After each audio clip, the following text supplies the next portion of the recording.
Right, how's it, guys and girls? Juan from Heever here. Over the course of the next few months, I will be doing a full Lightroom tutorial.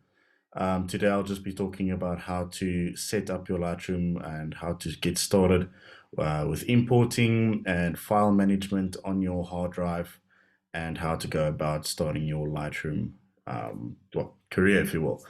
Okay, so I currently have around 117,000 photos in my catalog. If this is the first time you'll be opening up Lightroom, you will see a prompt here on the middle of the screen saying press import to start importing. Okay, so if you go down to the bottom left here, you'll see the import button. If you click that, you have a bunch of options to select which images, what to do with them, and where they go. So Lightroom as a whole usually works from left to right. So you'll see there is here select a source. If we go down here, click this one and then search for it. You can go all the way here to where the images are. So most of these images I have already imported. I'm just doing all the new photos now, so you'll see this number decreasing very quickly.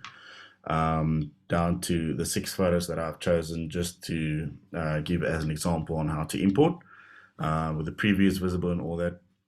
Okay, so because I already have the images on my local hard drive, I want to add them to my catalog. Your other options are to copy or to move them. So copy would be if you are using a memory card or something like that.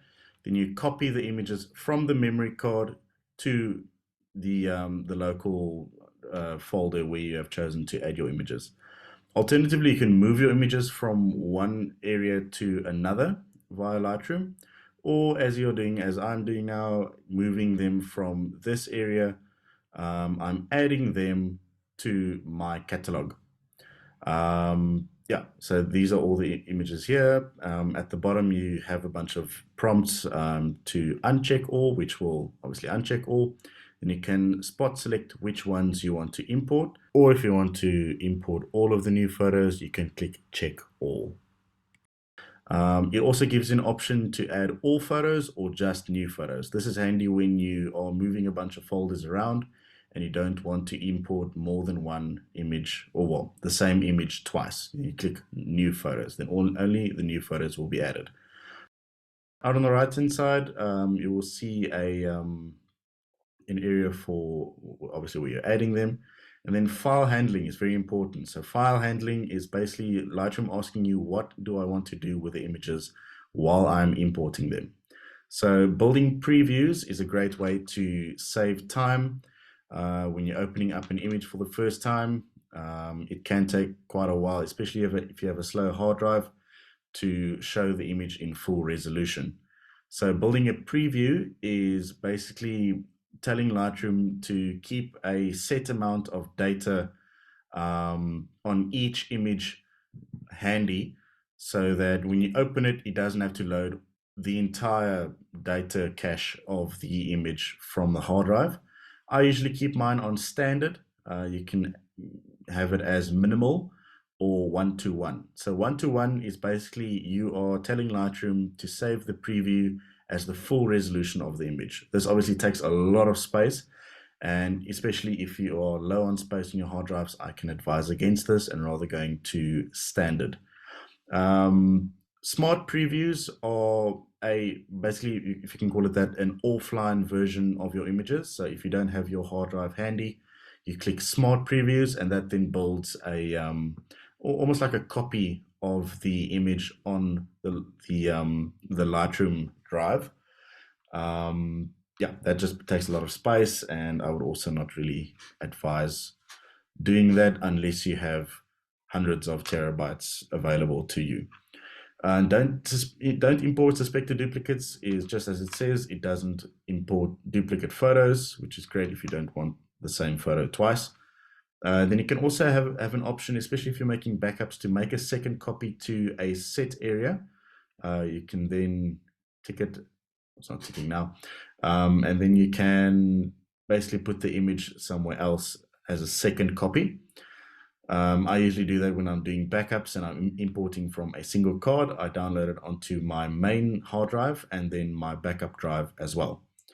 Apply during import is basically just applying presets and keywords and metadata to your images while you import them.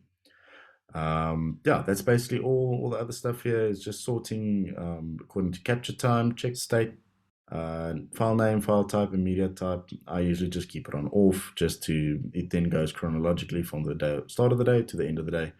Thumbnails, you can slide this along just to make the images a bit bigger or smaller. I usually like to keep about 5 in a row. And then down here on the bottom left-hand side, you will see how many images you'll import and what the size of these images are. Right, then you can just click import, should go quite quickly, and you'll go straight to this current import on the left-hand side. And then you will see it just said there it was copying and importing, and now it is building the standard previews of these images. It does take quite a while for building previews, especially if you have a bit of a slower computer and a slower drive, but it is quite a handy thing to do to your images. Now, if you open the image up, you'll see that it doesn't take that long for it to load to the full res.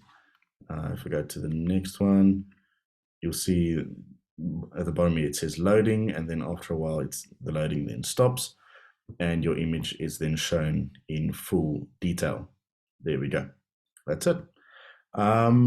Yeah, so then just a quick note on file handling and how to save your images and where to do all that. The way I do it and the way that makes the most sense to me is to have your local hard drive.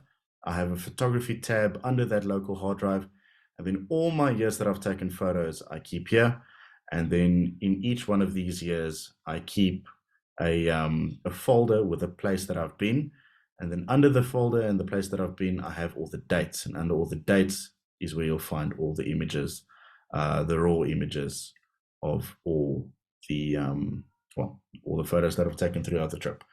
If you import via Lightroom, especially here, if you go to move or copy rather from a hard drive or a memory card to your catalog or to a specific folder on your hard drive, that does it automatically. So you choose your folder. So let's say you're importing from an SD card. You select your SD card, which should pop up around here. I'm obviously using a MacBook here. So if you're using Windows, it will be in the My Computer section, something like that. Then you just click there and you click copy, and then to the area where you want it. You can choose your destination here. So if I were to basically mimic me copying from a hard drive or memory card, I would select the source here, I would click copy, and then I would choose the area here, which would then be around, if I'm importing things from the Pantanal again, it will be here, and I click choose, and then it will update to copy to your hard drive, basically where it is on the computer. Yeah, that is basically it from that side. This makes the most sense, and this is going to be the easiest, especially if you have a lot of trips and a lot of stuff like that. It can be quite a lot quite quickly. This I've found is the easiest and the most logical way to save your images. It's going to save you a lot of time, especially if now you're importing into this folder or that folder or this folder. This does streamline that quite quickly, and it makes it quite easy to find the images you are after. Right, that's about it for the importing side of things. I'll be back shortly with a full guided tour of the library module in Lightroom. Thank you very much. Have a good day, guys. Cheers, cheers. Muy